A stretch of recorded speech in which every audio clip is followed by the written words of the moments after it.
Clutch case ನೋಡಿ ಏನು ಸಗದಾಗಿ ತಿರುಗುತ್ತೆ ಇದು. ನೋಡೋದಕ್ಕೆ ಒಂಥರ ಜಾತ್ರೆ ಐಟಮ್ ಥರ ಇದೆ. ಗ್ರೌಂಡ್ ಕ್ಲಿಯರೆನ್ಸ್ ಈ ಗಾಡಿಗೆ ತುಂಬ ಕಮ್ಮಿ ಆಯಿತು.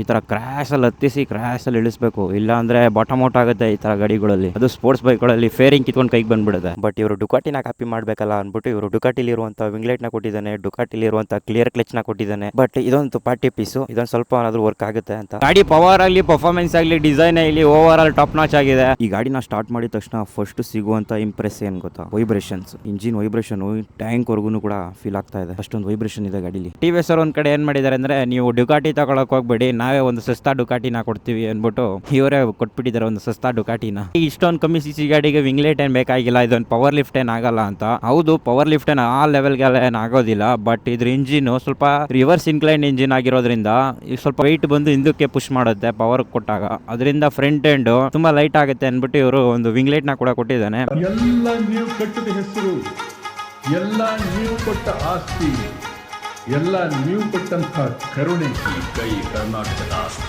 ಮುಷ್ಟಿ ಮಾಡಿ ಹೊಡೆದ್ರೆ ಮತ್ತೆ ಎದ್ದು ಬಂದಿದ್ದು ಚರಿತ್ರೆ. ಸಾಂಗ್ಯ ಯಾರಾದ್ರೂ ತಪ್ಪು ಮಾಡಿ ಕಂಡ್ರೆ ಶಿಕ್ಷೆ ಕೊಡಂತ ಗಂಡಸು ಕಣ ನಾನು. ಡೌಟ್ರಾಜ, ನಾನು ಡೌಟ್ನೇ ಕಣಿಲ್ಲ ಕಣ. ನಮ್ಮ ಬೈಕಲ್ಲಿ ದೀಪಾವಳಿ ಬಂದೇ ಬರುತ್ತೆ. ಪಟಾಕಿ ಯಾವಂದೇ ಆಗಿಲ್ಲ, ಅಂಥವ್ರು ನಾವಾಗಿರ್ಬೇಕು.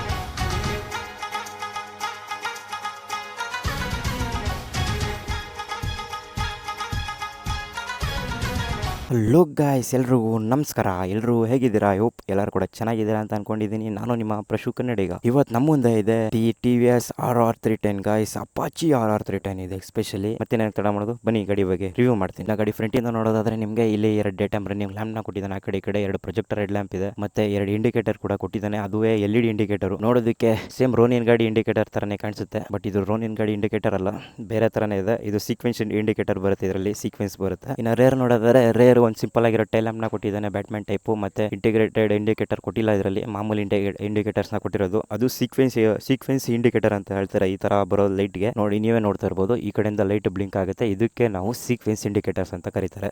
ವೈಬ್ರೇಷನ್ ಕೇಳಂಗಿಲ್ಲ ಅನ್ಕೋಬಿಡಿ ಗಾಯ್ಸ್, ವೈಬ್ರೇಷನ್ ಅಂತ ಕೇಳಲೇಬೇಡಿ.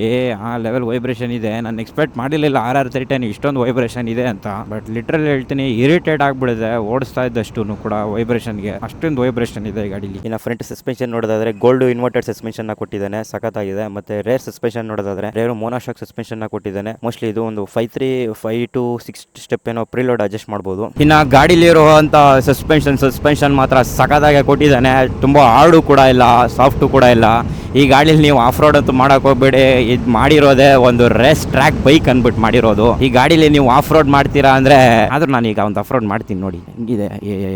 ಈ ಗಾಡಿನ ಕೊಚ್ಚಲ್ ಇಳಿಸ್ಬಿಟ್ರೆ ಫುಲ್ ಕಷ್ಟ ಆಗ್ಬಿಡುತ್ತೆ ಗಾಡಿ. ಟೈರ್ಸ್ ನ ನೋಡೋದಾದ್ರೆ 110/70 17 ಇಂಚ್ ವೀಲ್ ಸಿಗ್ತಾ ಇದೆ. Front tubeless tyre. ಅದೇ ರೇರ್ ಟೈರ್ ನ ನೋಡೋದಾದ್ರೆ ನಿಮಗೆ 150/60 17 ಇಂಚ್ ವೀಲ್ ನ ಕೊಡ್ತಾ ಇದ್ದಾನೆ. 2 ಮಿಸ್ಲಿನ್ ಟೈರ್ ನ ಹಾಕಿದ್ದಾರೆ. ಸ್ಟ್ರೈಟ್ ಲೈನ್ ಅಲ್ಲಂತೂ ಕೇಳಲೇಬೇಡಿ, ಅಷ್ಟೊಂದು ಸ್ಟೆಬಿಲಿಟಿ ಇದೆ ಗಾಡಿಲಿ. ಇನ್ನ ಸ್ಟೆಬಿಲಿಟಿ ಕೇಳ್ತೀರಾ ಗಾಯ್ಸ್, ಮುಚ್ಚ ಕೂತಂಗ್ ಗೊತ್ತಿರುತ್ತೆ. ಟ್ರ್ಯಾಕ್ ರೋಡ್ ಅಲ್ಲಿ ಎಷ್ಟೇ ಲೀನ್ ಮಾಡ್ತಾ ಇದ್ರು ನೀವು, ಗಾಡಿ ಯಾವ ಲೆವೆಲ್ ಸ್ಟೇಬಲ್ ಆಗಿರುತ್ತೆ ಅಂದ್ರೆ ನೆಕ್ಸ್ಟ್ ಲೆವೆಲ್ ಸ್ಟೇಬಲ್ ಆಗಿ ಕೂತಿರುತ್ತೆ ಗಾಡಿ. ಎಲ್ಲೂ ನಿಮ್ಗೆ ವಾಬ್ಲಿಂಗ್ ಫೀಲ್ ಆಗೋದು ತರ ಎಲ್ಲ ಏನಿಲ್ಲ.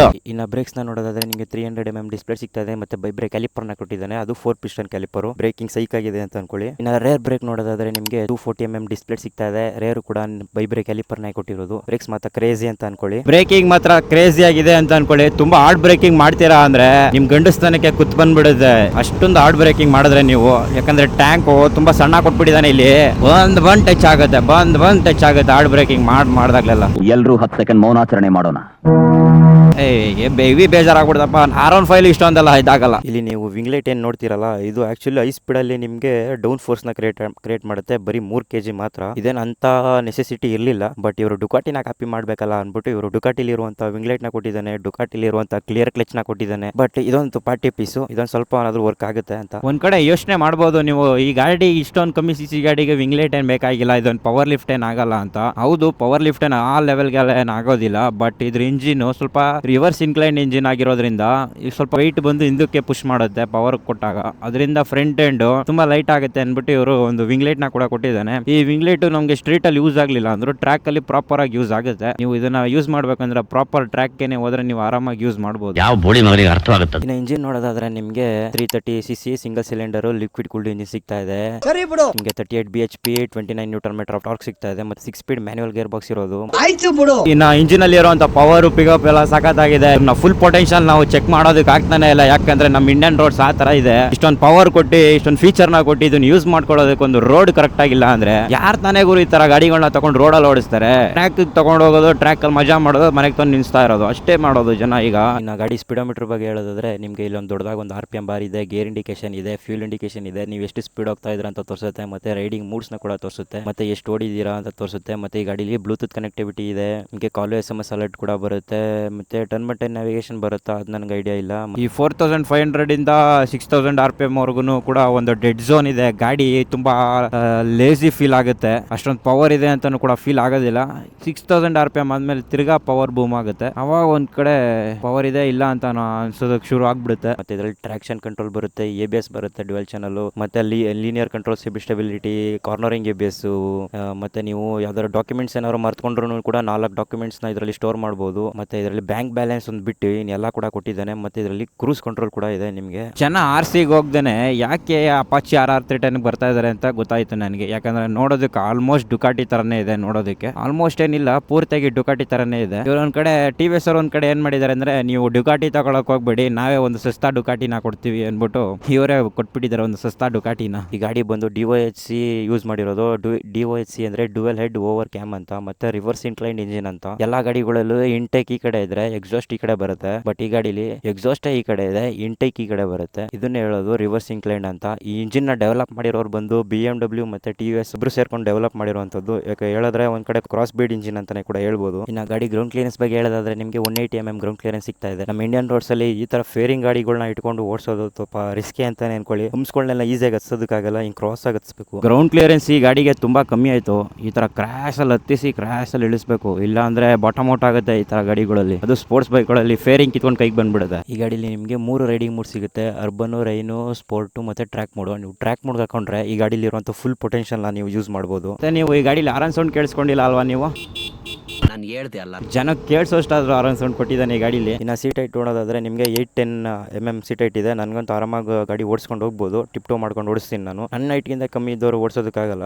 ಸೀಟ್ ಕಂಫರ್ಟ್ ಮಾತ್ರ ತುಂಬಾ ಸಖತ್ತಾಗಿದೆ. ಮುಂದ್ಗಡೆ ಸಣ್ಣ ಇದೆ, ಹಿಂದ್ಗಡೆ ದಪ್ಪ ಇದೆ. ಟೆಕ್ಕಿನ್ ಆಗ್ಬಿಟ್ಟು ಹೋದ್ರೆ ನಿಮ್ಗೆ ತುಂಬಾ ಜಾಸ್ತಿ ಸ್ಪೇಸ್ ಸಿಗುತ್ತೆ ಗಾಡಿಲಿ. ಮತ್ತೆ ರೇಸ್ ಸೀಟು ಯಾರನ್ನ ಕೂರ್ಸ್ಕೊಂಡು ಹೋಗೋಣ, ಒಬ್ಳನ್ನ ಕೂರ್ಸ್ಕೊಂಡು ಇನ್ನೊಬ್ಳು ಬೇಜಾರಾಗುತ್ತೆ. ರೇರ್ ಸೀಟ್ ಬಗ್ಗೆ ಬೇಡ. ನಾ ಗಾಡಿ ಫ್ಯೂಲ್ ಟ್ಯಾಂಕ್ ಕೆಪಾಸಿಟಿ ಬಗ್ಗೆ ಹೇಳೋದಾದ್ರೆ ನಿಮಗೆ 11 ಲೀಟರ್ ಫ್ಯೂಲ್ ಟ್ಯಾಂಕ್ ಕೆಪಾಸಿಟಿ ಸಿಗ್ತಾ ಇದೆ. ನನ್ನ ಅವರೇಜ್ ನಿಮಗೆ 25 ಕೊಡುತ್ತೆ ಅಂದ್ರೆ ಮೈಲೇಜ್ ಒಂದು ಫುಲ್ ಟ್ಯಾಂಕ್ ಅಲ್ಲಿ ನೀವು 275 ಕಿಲೋಮೀಟರ್ ಹೋಗಿದ್ ಬರ್ಬೋದು. ಇನ್ನ ಗಾಡಿ ಸರ್ವಿಸ್ ಕಾಸ್ಟ್ ಬಂದು ನಿಮ್ಗೆ ಆರಾಮಾಗಿ ಒಂದು 4000 ಅಂತೂ ಬಾಗಿ ಆಗುತ್ತೆ. ಯಾಕಂದ್ರೆ ಇದೊಂದು TVS ಅಲ್ಲಿ ಒಂದು ಫ್ಲಾಗ್ಶಿಪ್ ಮಾಡಲ್ ಆಗಿರೋದ್ರಿಂದ ಎಕ್ಸ್ಪೆನ್ಸ್ ಇದ್ದೇ ಇರುತ್ತೆ. TVS ಅಲ್ಲಿ ಇದಕ್ಕಿಂತ ಟಾಪ್ ಎಂಡ್ ಗಾಡಿ ಬೇರೆ ಯಾವ್ದು ಇಲ್ಲ.